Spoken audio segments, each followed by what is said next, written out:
The CEO's wife stormed into my office. "Fire her now or I'll make your life hell." She hated that I didn't bow to her at the company party. My boss reluctantly called me in. "Reese, I'm sorry, but ... I smiled and said, "Before you continue, check your email." He opened it, and his face went white. "Welcome to Cheat Sheet Tales, where loyalty dies. Lies bleed out, and the truth hits like a slap to the face. These aren't just stories. They're confessions soaked in betrayal and regret. Ever spotted a red flag? When it was already too late, say it in the comments." Let's tear into today's tale. My name is Ree, and on March 15th, I discovered that 3 years of loyalty meant absolutely nothing when measured against one woman's wounded pride. I was standing in my office at 7 o'clock in the morning, organizing client files, when Evangeline Beaumont burst through my door like a hurricane in Louboutin heels. Her perfectly sculpted face was twisted with rage, her emerald eyes blazing as she pointed one diamond-encrusted finger directly at me. "You will be terminated today," she spat, her voice dripping with venom. "Last night at the Children's Hospital Charity Gala, you deliberately disrespected me. When I approached your table, you remained seated like some kind of peasant." The absolute nerve. Her lips curled into a sneer that made my blood run cold. "My husband will hear about this immediately, and you'll be clearing out your desk before lunch." I felt something crack inside my chest as I realized my entire career was about to crumble because I hadn't jumped up fast enough when the CEO's wife walked by. 3 years of building the international division from 2 clients to 47. 3 years of working weekends, missing family dinners, pouring my soul into this company. All destroyed because Evangeline Beaumont's ego couldn't handle what she perceived as a slight. Before I continue with what happened next, could you please take a few seconds to tell me in the comments if you've ever had someone try to destroy your career over something completely ridiculous? Because what I'm about to share with you involves the most satisfying revenge I've ever witnessed.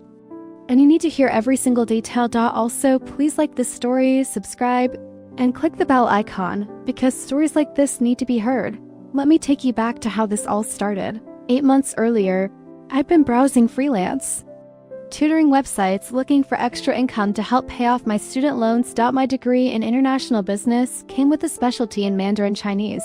Thanks to 2 years I'd spent studying in Beijing during college, I was fluent, but more importantly, I understood the cultural nuances that most Western learners miss completely. That's when I found the posting on Elite Academic Services, an exclusive tutoring platform for wealthy clients. Someone needed intensive Mandarin lessons twice weekly at their residence. The pay was extraordinary, $300 per session. No name was listed. Just an address in the most expensive part of the city and very specific requirements: complete discretion, professional appearance, and absolute confidentiality. I applied using my maiden name, Reese Morgan, instead of my married name that appeared on all my work documents. I styled my hair differently, wore glasses I didn't normally need, and dressed more conservatively than my usual office attire. When you're working with ultra-wealthy clients, they often prefer their staff to blend into the background. The penthouse was breathtaking.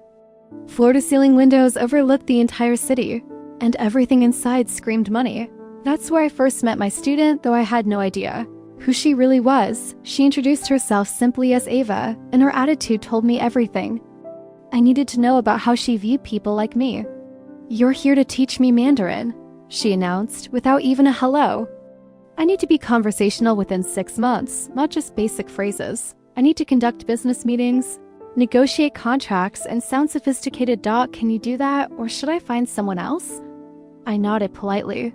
"Absolutely. What's your current level?" She waved her hand dismissively. "I know some words. Let's just start." Within 10 minutes, I realized Eva knew almost nothing. She mispronounced basic greetings, mixed up tones completely, and became visibly frustrated when I corrected her. But she was determined. I'll give her that every session. She pushed herself harder, though she treated me like I was nothing more than a highly paid servant. "Bring me coffee next time," she'd command at the end of lessons. "And make sure you use the service entrance from now on. The doorman shouldn't see tutors coming through the main lobby." I needed the money, so I smiled and nodded. $600 a week was worth swallowing my pride. As months passed, I learned more about Ava's motivation. She was working on what she called the deal of a lifetime, a joint venture with Chinese investors worth $50 million. She convinced everyone in her social circle that she was fluent in Mandarin, that she'd studied it extensively, and that she was the perfect person to handle international negotiations. "My husband thinks I'm naturally gifted with languages," she bragged during one session. "Everyone at the country club is so impressed when I drop Mandarin phrases into conversation. They have no idea how business really works." The irony was, Painful Eva could barely string together a coherent sentence in Mandarin. Even after months of intensive lessons, every word had to be written phonetically for her to pronounce correctly. Her grammar was elementary at best. But she was living in a fantasy where she was the sophisticated international businesswoman. Meanwhile, at my day job, I was actually doing the work she pretended to do. I'd built our company's Asian market division from nothing. I spoke with Chinese clients daily, handled complex negotiations, and had personally closed deals worth millions. But Eva, who I still didn't know was Evangeline Beaumont, was playing pretend with her husband's money. The breakthrough came 6 weeks before that terrible morning in my office. Eva was practicing her presentation for the Chinese investors, and it was a disaster. She couldn't remember basic business terms, kept confusing yes and no, and was essentially speaking gibberish. With a confident tone, "This isn't working," I told her gently. "You need more practice with fundamental concepts before attempting complex negotiations." Her face turned bright red. "Are you saying I'm stupid?" "Not at all. Mandarin is incredibly difficult. Most people need years to reach business-level fluency." "I don't have years," she exploded. "This presentation is everything to me. It's my chance to prove I belong in the business world, not just as some trophy wife. You have to make this work." That was the first time I saw real vulnerability in her. Beneath all the arrogance and entitlement was someone desperate to be taken seriously. I actually felt sorry for her. "We'll work extra sessions," I promised. "I'll create phonetic scripts for your entire presentation. You can memorize it word for word." Her relief was obvious. "You can't tell anyone about this." "If people knew I was getting help." "Of course not. Client confidentiality is sacred to me." Over the next month and a half, I basically rewrote her entire presentation in phonetic Mandarin. We practiced for hours until she could recite it perfectly, though she still didn't understand what she was saying. I created backup materials, alternative phrases for different scenarios, and even coached her on proper bowing techniques and cultural customs. She started treating me slightly better during this period, not as an equal, but at least like a valued employee rather than disposable help.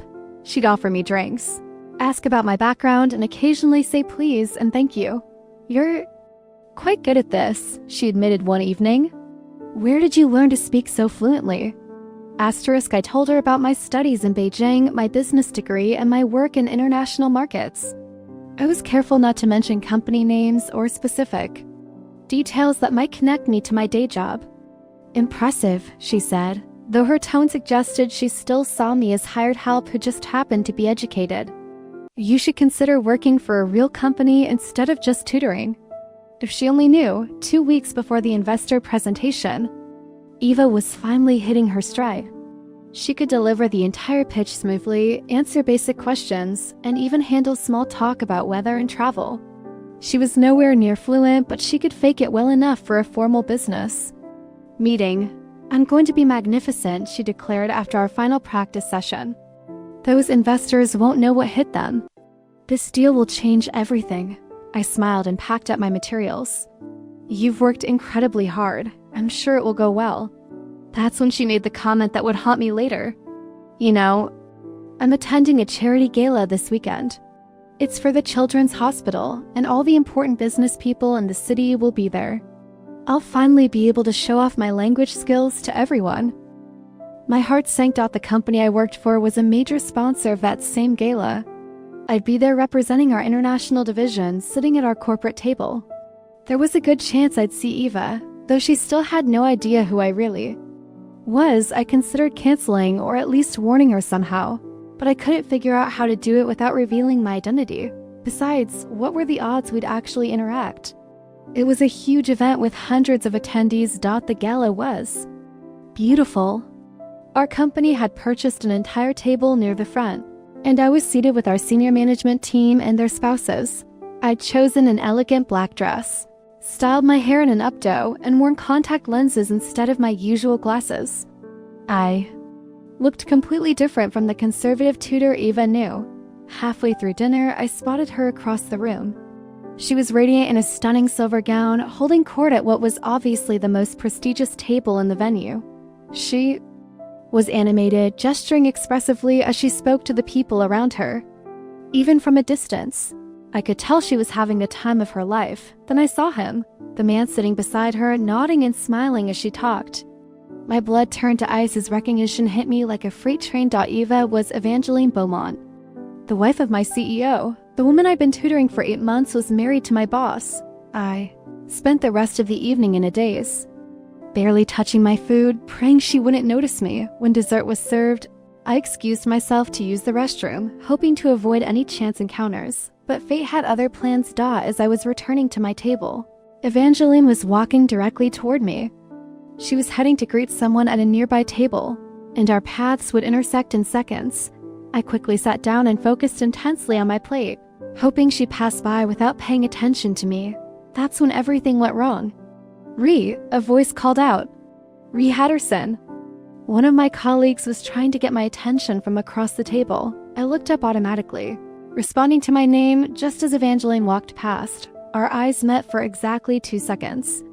I saw confusion flicker across her face, like she almost recognized me but couldn't quite place where from.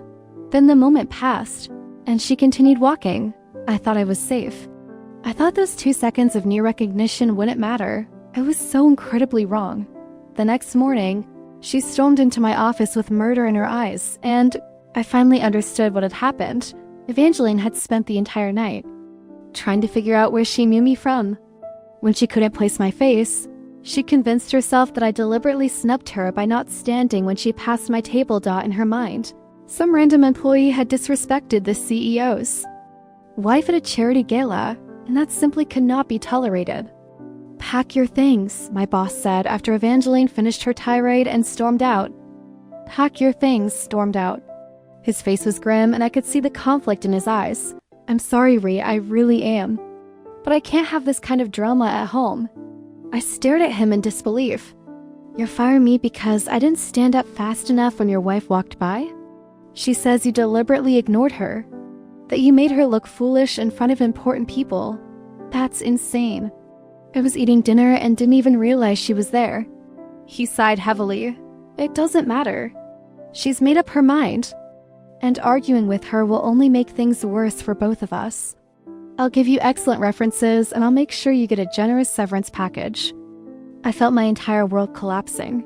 3 years of perfect performance reviews, countless successful deals, relationships with clients who trusted me completely. All of it meant nothing because Evangeline Beaumont's pride had been wounded. That's when inspiration struck. "Before I go," I said calmly, "there's something you should know about your wife's big presentation with the Chinese investors." I walked to my computer and opened my email account.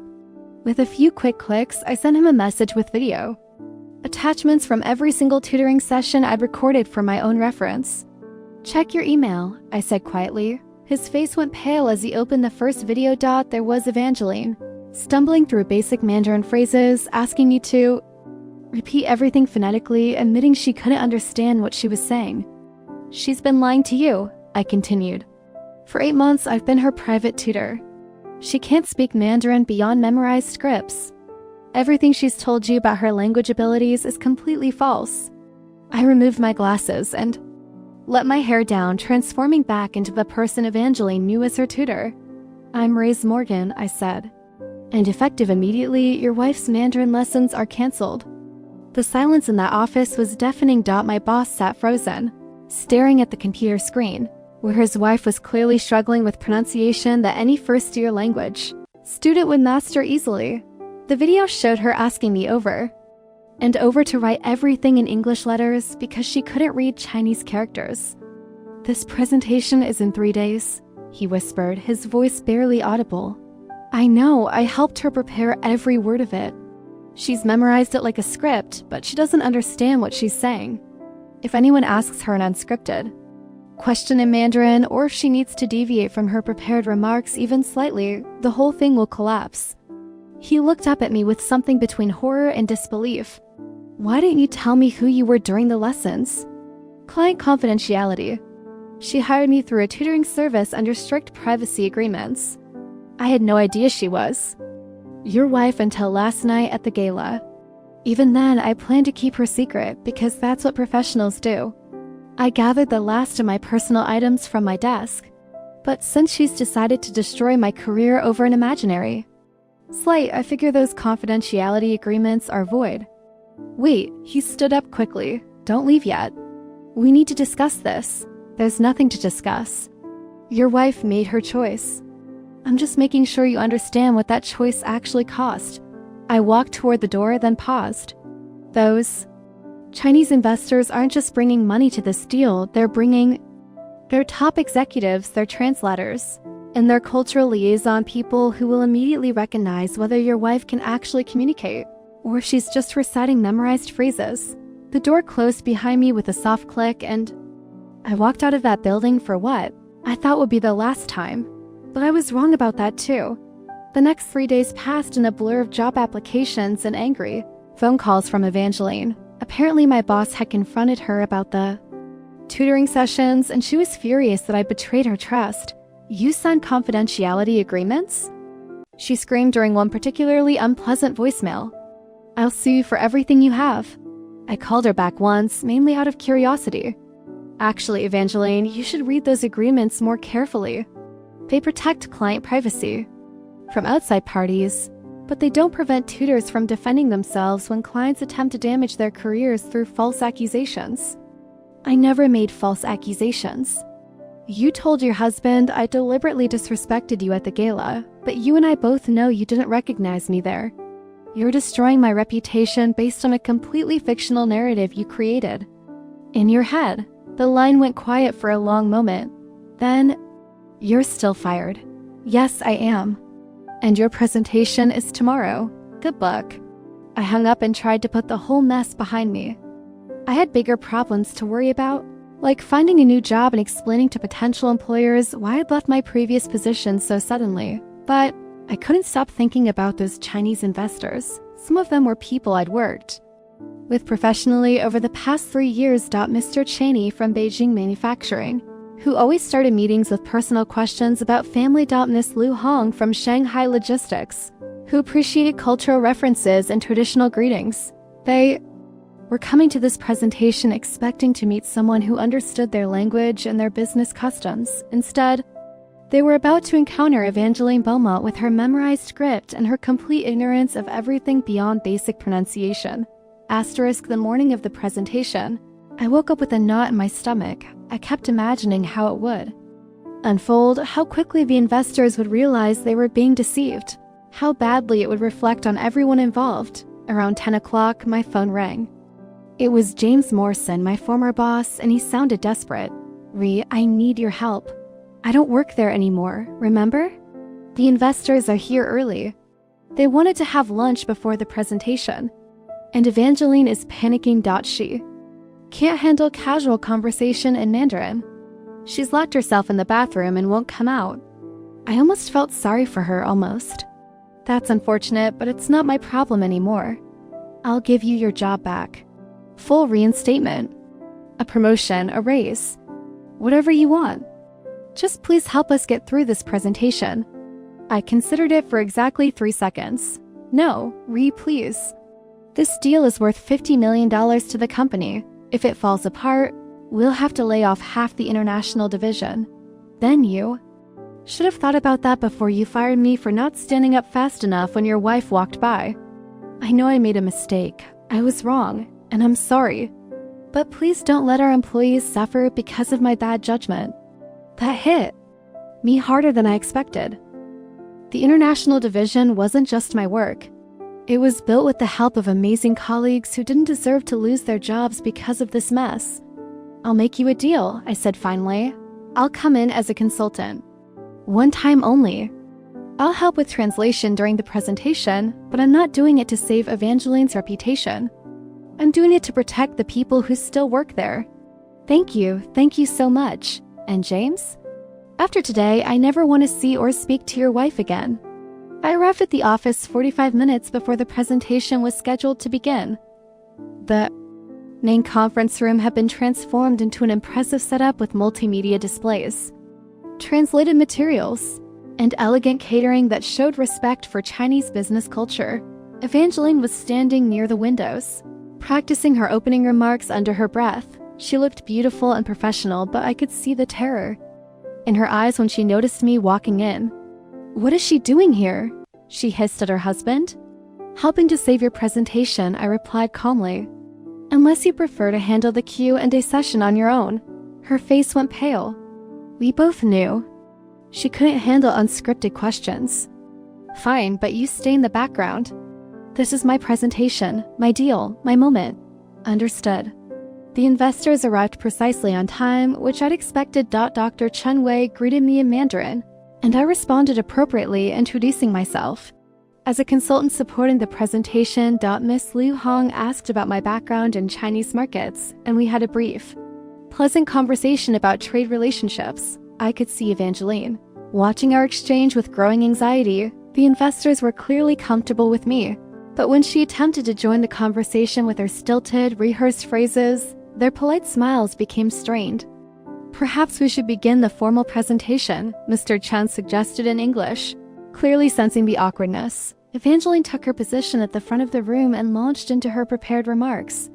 I had to admit months of practice had paid off. Her pronunciation was decent, and she delivered the memorized content with confidence. The investors listened politely, taking notes and occasionally nodding. Everything was going according to plan. Then Miss Liu Hong raised her hand. "Excuse me," she said in Mandarin. "Could you clarify the logistics timeline for the Shanghai distribution center?" Evangeline's face went blank. The question wasn't part of her script. "I'm sorry," she said in English. "Could you repeat that?" Miss Liu Hong repeated the question, this time speaking more slowly and clearly. Evangeline looked at me desperately. I could have helped her. I could have translated the question and coached her through an answer. Instead, I remained silent.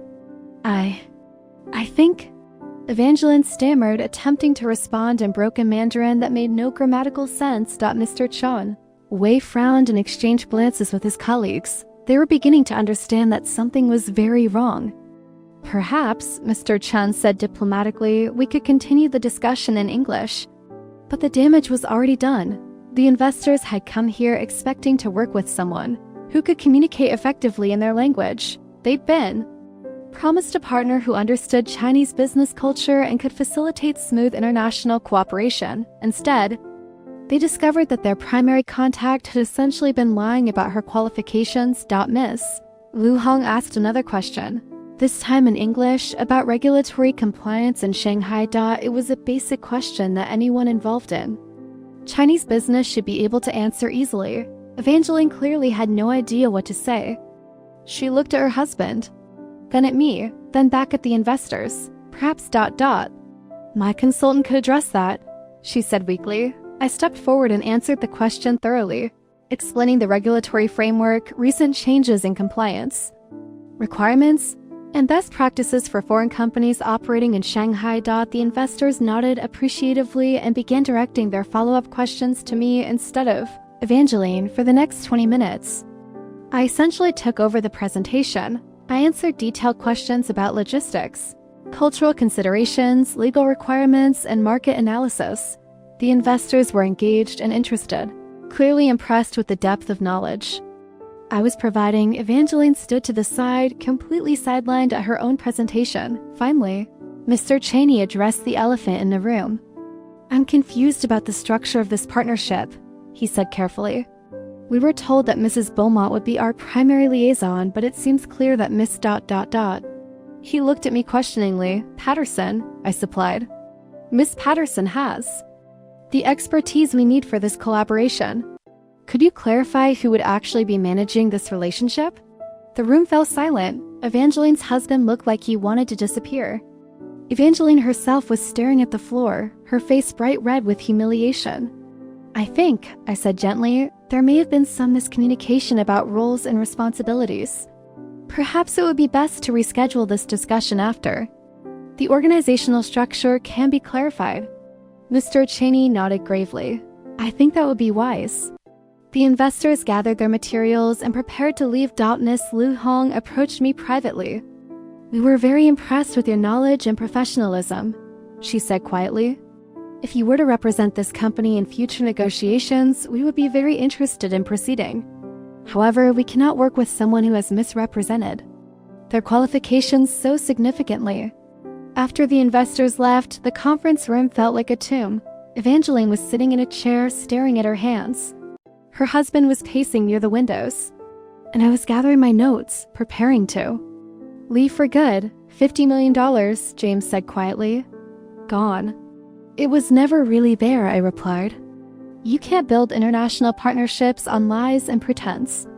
Those investors are too smart and too experienced to be fooled for long. Evangeline finally looked up. This is all your fault. I turned to face her directly. No, Evangeline. This is the consequence of your choices. You chose to lie about your qualifications. You chose to destroy my career over a perceived slight but existed only in your imagination. You chose to prioritize your ego over the success of this deal. I worked so hard on this presentation. You memorized words you didn't understand for a deal you weren't qualified to handle. That's not work. That's performance art. I walked toward the door, then paused. For what it's worth, I actually felt sorry for you during those tutoring sessions.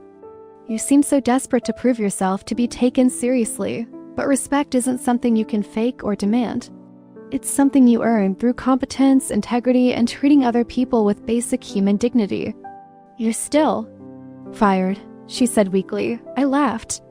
Evangeline, after today, I wouldn't work for this company again if you begged me. But I was wrong about that too.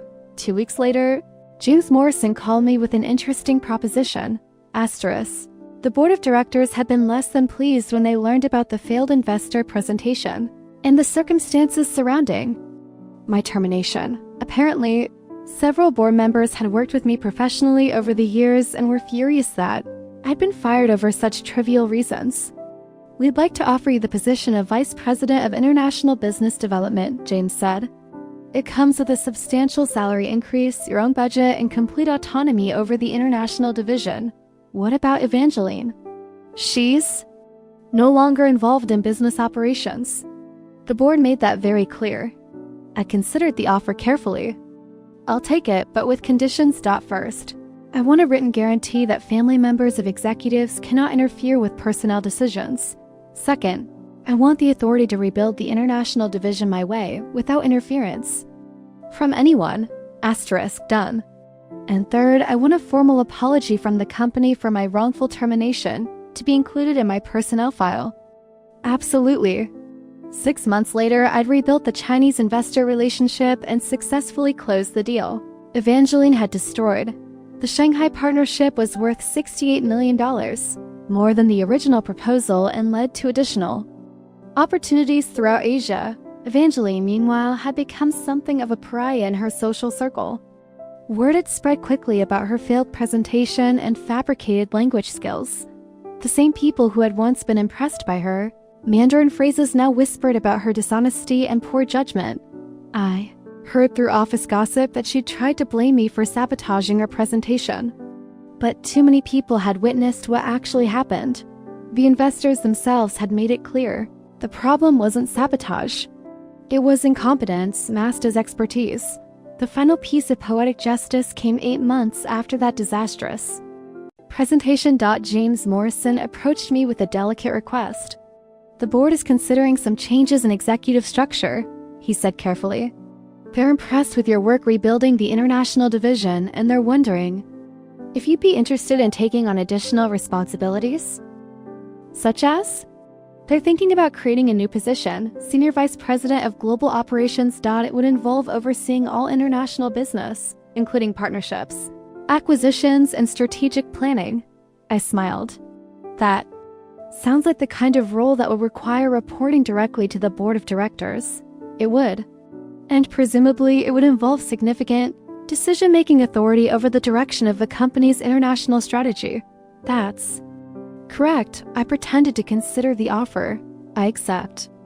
3 months later, I was officially promoted to Senior Vice President of Global Operations, making me one of the most senior executives in the company. My office was 2 floors above James Morrison's, and my authority extended across every international deal the company pursued. Evangeline never spoke to me again after that presentation, which was exactly what I'd hoped for. But I heard she'd started taking Spanish lessons from a different tutoring service, probably planning some new scheme to establish herself as an international business expert. I hoped her new tutor was more patient than I'd been. The irony of the whole situation wasn't lost on me. Evangeline had tried to destroy my career because she felt I hadn't shown her proper respect, but her vindictive behavior had ultimately led to the exposure of her lies, the failure of her business ambitions, and my promotion to a position with more authority than she'd ever dreamed of having. Sometimes, the universe has a sense of humor about these things. Looking back, I realized that those 8 months of tutoring sessions had taught me something valuable about people like Evangeline. They're so focused on appearing important that they forget to actually become competent. They mistake performance for substance, arrogance for confidence, and entitlement for leadership. But the business world has a way of exposing pretense eventually. You can only fake expertise for so long before reality catches up with you. And when it does, you better hope the people you've stepped on are in a position to step back. Now I want to hear from you. Have you ever watched someone's lies catch up with them in the most spectacular way possible? Have you ever been in a situation where standing up for yourself led to consequences you never expected? Drop a comment below and tell me your story, because I have a feeling I'm not the only one who's learned that sometimes the best revenge is simply letting people face the natural consequences of their own actions. And if you enjoyed this story, please hit that like button and subscribe for more tales of workplace drama, unexpected twists, and the satisfaction that comes from watching karma work its magic. Because trust me, this wasn't the last time I encountered someone who thought they could destroy other people's lives without facing any consequences themselves.